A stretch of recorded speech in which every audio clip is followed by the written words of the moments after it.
for us to think about the perspectives that we come from, and to truly open our hearts and minds to the perspective that others hold. I think if we all approach life in that way, we'd be a much stronger society.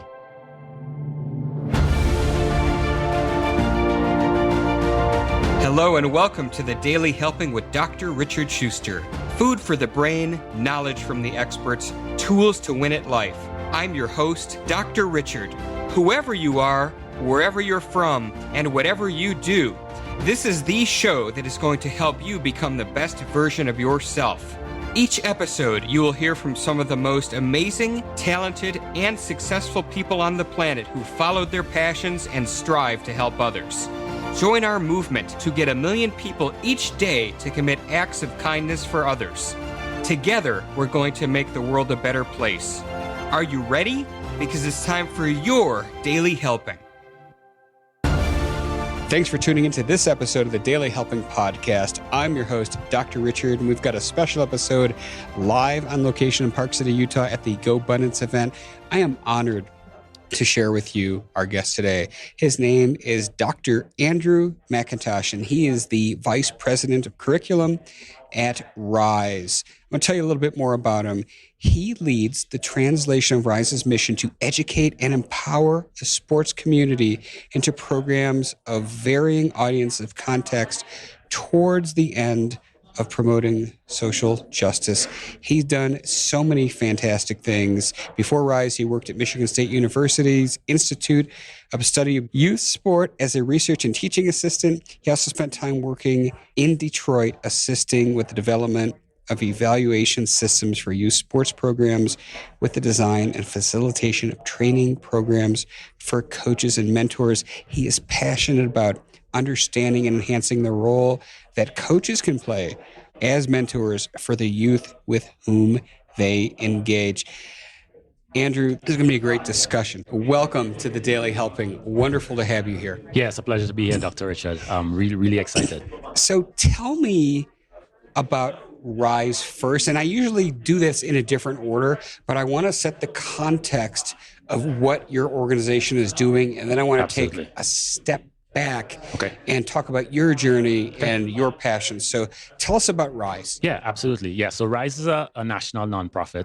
We work across from little leagues, middle school age, all the way up to the professional leagues, the NFL, NASCAR, etc. I'm really educating and empowering athletes and sports fans, coaches, staff of all levels to really tackle racism, right? Our goal, our vision is a world where racism does not exist, a world where discrimination doesn't exist. And that is a bold vision, but we believe that sport is the best place and perhaps one of the best vehicles to really begin to address that. You know, it's interesting when you think about it, and I know you went to Michigan State, I did too, which makes this more of a fun interview. Michigan State was the first university to integrate football. It was. And you know, that's so exciting, but really you see in sports, there's so much solidarity within the teams, within the athletes, ending racism towards social equity. So it makes sense to start there. So talk to us about the work that you guys are specifically doing towards that end. Yeah, absolutely. So we are really focused on programming and educational programming. So we have developed a ton of curriculum, a ton of modules. What we do is experiential, and we guide and facilitate conversations with, like I said, you know, folks of all ages. So, you know, we work with youth serving organizations like high schools, high school teams, boys and girls clubs, YMCAs. But we also work NASCAR. We work with folks at the NFL. We work with the NBA and Under Armour to put on programming across the country, really guiding people to educate them about the concepts, but help them to have these hard conversations. Because I think a lot of the times the conversations around diversity, equity, and inclusion get, you know, they spiral downwards. People get emotional and they get passionate, and then, you know, they aren't moving forward. So our goal is really, how can we provide a facilitated discussion that allows people to understand multiple perspectives, that allows people to respectfully engage in the subject matter and to move forward as a community, right? We typically start with conversations around identity and how you identify, but we end with leadership, inclusive leadership, and community building. Because for us, that is the goal. The goal is for us to be a unified community and society where all of us can be valued. And talk to us a little bit. So the organization is how many years old? It's young. It will be 7 years old. 7 years old. That is young by nonprofit standards. Absolutely. And so your reach now, you said that you're doing this everywhere. We're doing this everywhere. We've had about 5 million engagements, right? When we think about everything we've done across social, all the programming we've done, because we've really worked across the country. We've been fortunate in that the folks who are on our board are folks, Roger Goodell from the NFL, Adam Silver from the NBA, Steve Phelps from NASCAR. So these are the folks who sit on our board. And so they've helped us to have some of that reach. And they've also helped us to implement impactful programming across the country as well. But yeah, it is about us going wider. We do have hubs though. And so there are 15 areas, cities where for us, we are trying to go deeper and really impact systemically and structurally some of the things that are taking place from a race and a racism standpoint in those communities. Fantastic. And I'd like to take a bit of a deeper dive for you personally. Sure. So tell us about, for you, a little bit about your journey and how you got to be here and why this is so important to you. Yeah, so I grew up in Trinidad and Tobago. That's where I'm from originally. So those of you who notice a little bit of an accent, that's where it's from. And I did a lot of training and development. So I've been in training for a while. Both my parents are teachers, but I really wanted to give back to youth. I'd played sport all my life, soccer, and I ran track. And I was really interested in how I could reach you. And what I realized was that sport seemed to be that answer. Kids look up to coaches. They look up to athletes. And so I said, hey, if I wanted to teach leadership skills, which is what I was kind of interested in, sports seemed like a really good vehicle to do that. And so I started doing what's loosely called sports psychology as a means to teach some of those leadership skills. And that's what led me to Michigan State. I needed to do a program. I needed to learn more about this and understand it better. And that led to my journey here. And then I began working in Detroit. I came to the US around 2010, 2011, where things weren't great and there was just a lot of poverty. A lot of the city was deserted at the time and boarded up. And so I joined Detroit PAL, which is an organization that puts on athletic programming for about 13,000 kids annually. And I was involved in helping to train their coaches and their police officers to reach out to the youth that they was doing programming with. And Detroit PAL led me to Rise. Rise partnered with Detroit PAL to do programming in the city. And then there was a job opening to do curriculum development and programming. So it's really, I guess, a journey where I kind of moved around a bit. But for me, it was, how does sport impact society and the psychology of individuals? And that is absolutely what we're doing at Rise. Every day we're trying to use this context of sport to shift people's thinking, for them to realize that they have a role to play as community builders, and for them to realize that they can be more inclusive in their everyday lives.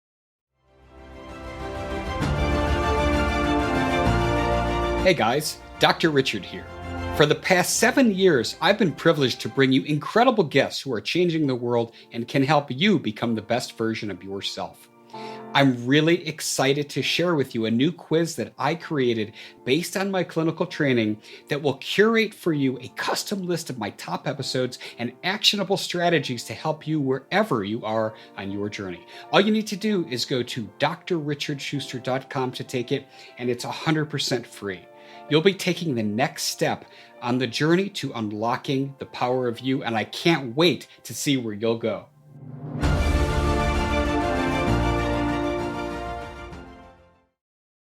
Andrew, I'm curious to get your take on where we seem to be going as a society. Sure. Because it appears, and there's actually more than appears, there's empirical research to suggest this, that we are becoming increasingly polarized as a society, that people are less willing to engage, whatever side of the aisle they happen to be on. Agreed. They're less willing to engage in a conversation and talk about differences. So I would love to hear, one, your take on that, and two, how do we fix that? And then 3, how is RISE specifically Yeah. addressing that? Yeah, let me just kind of, I guess, corroborate some of what you're saying. There's a professor by the name of Zachary Neal. He studies networks. And one of the things that he's studied, bipartisan bills being published in Congress. And so he's actually tracked that there are far less bipartisan bills being sponsored now than there has been historically. So you're absolutely right about the division that we have. I think the challenge is people are locked into their experiences and what they perceive as an invalidation of their experiences or a devaluing of their experiences. So that I think is a challenge. What we do at RISE and what I think needs to be done overall is that we need to build more empathy for one another. So there's some skills, empathy. I think we need to have more perspective taking, recognizing that the ways in which we view the world aren't the ways that everybody else views them. We need to have more trust, more empathy, like I said before. But we also need to recognize that we are far better together than we are separate. So there's value in each other's contributions. So one of the things we do at RISE is not just talk about the subject matter. We don't just talk about implicit bias and talk about privilege and talk about power that people have, but we also talk about the skills that they need. So what is empathy and how can you build it?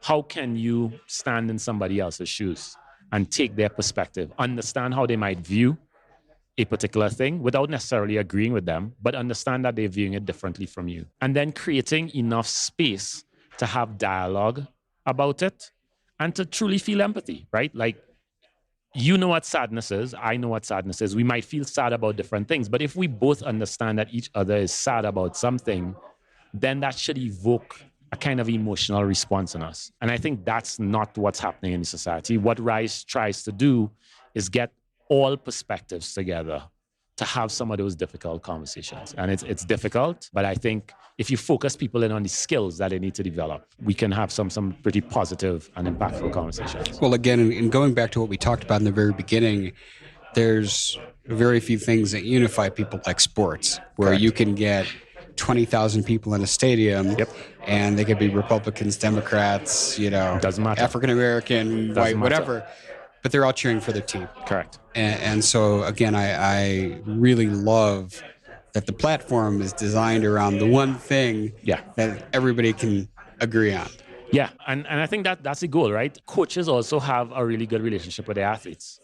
They can get through to them in ways that others cannot. That's one of the things we leverage as well. Athletes have a platform like no other, right? 30 million kids will listen to what Tom Brady says. They probably wouldn't listen to you, Dr. Richard, or to me. So how do we also equip athletes with the tools to have impactful conversations in these spaces as well? I think, that is also some of the work that we do. We educate ourselves, but we also empowering other athletes at all levels, again, at the collegiate level, in the professional space, to have some of these conversations and to have greater impact in their fan base too. Talk to us a bit about you're 7 years old, but 7 years is more than enough time to gather data. Talk to us about some of the outcome measures, some of the success that you guys have seen thus far. Yeah, 96% of people who've done programming with us say that conversations about race and racism are important conversations, and we need to have more of them. That for us is a huge metric. 91% of folks who've gone through our programming say that they would like to do more programming like this. And that, I think, speaks to the types of conversations that we have and the fact that we have people who are more willing to be engaged. Again, I think the engagement piece is something that we take for granted, but we need people who are willing to be vulnerable, who are willing to trust and empathize and listen to others. And so that has been truly important. And then we've also shown through our measurements that people are improving the knowledge and the skills that they have in this space. So they're building leadership skills. They're better able to define concepts around race, diversity, equity, inclusion. So we've done a lot of that as well. And we're doing that, again, not just in middle school and high school, but also in the corporate and in the professional space. I love that. And again, a 7-year-old company, but you're growing like crazy. Talk to us about why fundraising is so important to your organization and how people can help. Yeah, so we are really trying to improve and increase programming across the country. We have, like I said, 15 hubs where we want to go deeper, but no youth serving organization has to do programming for us. We want to make sure that any organization that says, hey, we would like to have these conversations in our community, they don't have to think about where does that money and that funding come from. And so we really want individuals, corporations, organizations who would like to invest in our mission. Sure, it could be in specific programs, but we would like that broader investment in our mission. And again, that is a financial investment in some cases, but in some cases it has been, investments of people's time, introducing us to other partners, getting other folks who are involved in the work that we're doing as well. That investment, I think, is important, and it allows us to have conversations in North Dakota, in South Dakota, in Utah. This is my fourth trip to Utah because we've done a lot of work here with Real Salt Lake, with their academy and with their organizing. So we've been able to go across the country and do programming across the country because of this type of funding. We've been fortunate in the fact that a lot of our funding has come from our board. So that allows us, I guess, to keep the doors open and get things running, but for us to grow, for us to expand, for our programming to reach as many people as possible across the country. It requires investment from others. And so that's why it's important for us. Where do you see Rise in 10 years? Yeah, we really want to be across the country, truly a national organization that is firmly embedded in the 15 hubs that we've already established, but I think growing strongly in 15 others at a minimum. I think that's a vision we have for ourselves. We already work with many of the major leagues. The collaboration piece, I think, is important as well. So can we, within a hub, bring a network of organizations together? Community, youth serving, professional teams, law enforcement, others, civic-minded organizations, so that you have a network and a community of conversation and work that is self-sustaining. That is our model and something that we're hoping to, establish across the country. I'm curious about the law enforcement piece. Yeah. Because that is also something that's very, very hot in the media. It is. And there's people on different sides of it. So talk to us about where Rise has interacted with law enforcement and what that's been like. Yeah, absolutely. So we have General Casey on our board of directors. So he was head of the Army, chief of staff of the Army. And we've done a lot of programming like building bridges through basketball that brings law enforcement in specifically to work with youth serving organizations. And so building bridges through basketball, and we've done it in several cities alongside Under Armour and the NBA. But it is a program that brings law enforcement, like let's say in Chicago, because we've done it in Chicago a couple of times, folks from the CPD, folks from the Pilsen Neighborhood Boys and Girls Club, coaches, and then Rise staff to do this work, to have this conversation. They talk about identity, they talk about implicit bias, they talk about trust, they talk about privilege, they talk about power, they talk about leadership, but they're having these conversations weekly over the course of 10 weeks. Law enforcement is in there, they're giving their perspective, youth are in there giving their perspective as well, and these dialogues are facilitated by the coaches. And so you have a community that is willing to address and deal with some of the challenges that are taking place on the ground. Officers are getting to see youth in a different light. They recognize that youth, thinking about what's happening, bothered by some of what is happening, skeptical of relationships with law enforcement in some cases. And youth are seeing that law enforcement in some cases, not just the uniform, that they genuinely care. So it opens the door for really honest conversation across the country. And like I said, it's something that the NBA has spearheaded and we've been a part of in many communities. So in Charlotte, we've done it in Chicago, we've done it in New Orleans, in Los Angeles, in Minneapolis as well. So it's something that we're looking forward to doing many more conversations about. But law enforcement is a critical part of our society and our communities. And so we need to find a way to heal the rift that exists in many places. Some of that is, I think, law enforcement looking at some of what they're doing, but some of that, I think, is also the wider society educating themselves on some good things that law enforcement are doing as well. Great. And obviously fundraising is part of the equation here. What are the other challenges that you foresee your organization facing? Yeah, so I think these conversations are difficult conversations. So I think that is part of it. Part of it is, really having these conversations in an impactful way and one that allows all groups to be present at the table. And like I said before, to be engaged when they're present at the table. That is truly a challenge. And I think that's truly a balance that we need to strike. So that for me is one of the challenge. And then just, I think just being able to grow, right? Because growing, even without the financial resources, I think there are other resources as well that you need. You need people who can facilitate well. You need organizations that we can collaborate with. So it's about growing at sufficient a pace, I think, so that we are achieving our mission, but not extending ourselves too much as well around the programming that we're doing. I love what you guys are doing. Thank you. It's fantastic.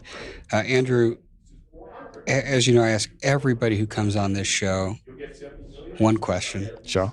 And that question is, what is your biggest helping, that one most important piece of information you'd like somebody to walk away with after hearing our conversation today? Yeah, absolutely. I appreciate that question, Dr. Richard. For me, it's about respect. For me, it's about inclusion and recognizing that we all can make a difference in this conversation. You know, for us to think about the perspectives that we come from, and to truly open our hearts and minds to the perspectives that others hold. I think if we all approach life in that way, we'd be a much stronger society. Amen to that. Andrew, tell us where people can learn more about RISE and contribute. Yeah, absolutely. risetowin.org, risetowin.org. You can come to our website. We have lots of things on there. We have activities, we have modules, we have videos of some of the programming that we've done. Would love for people to come check the website out and, become involved in some way. Again, it could be financial, but it could be volunteering your time as well. We'd love to have as many folks involved as possible. Give us that URL one more time. Yeah, risetowin.org, risetowin.org. Perfect. And for those of you in the car, we got you covered. We will have links to RISE in the show notes at thedailyhelping.com. Andrew, this has been great. I love what you're doing. Thank you so much for coming on The Daily Helping. Thanks a lot, Dr. Richard. Pleasure to be here. Absolutely. I also wanted to thank each and every one of you who chose to listen to this episode. If you like what you heard, go give us a follow on Apple Podcasts and leave us a 5-star review, because that is what helps other people find the show. But most importantly, go out there today and do something nice for somebody else, even if you don't know who they are, and post it in your social media feeds using the hashtag MyDailyHelping, because the happiest people are those that help others.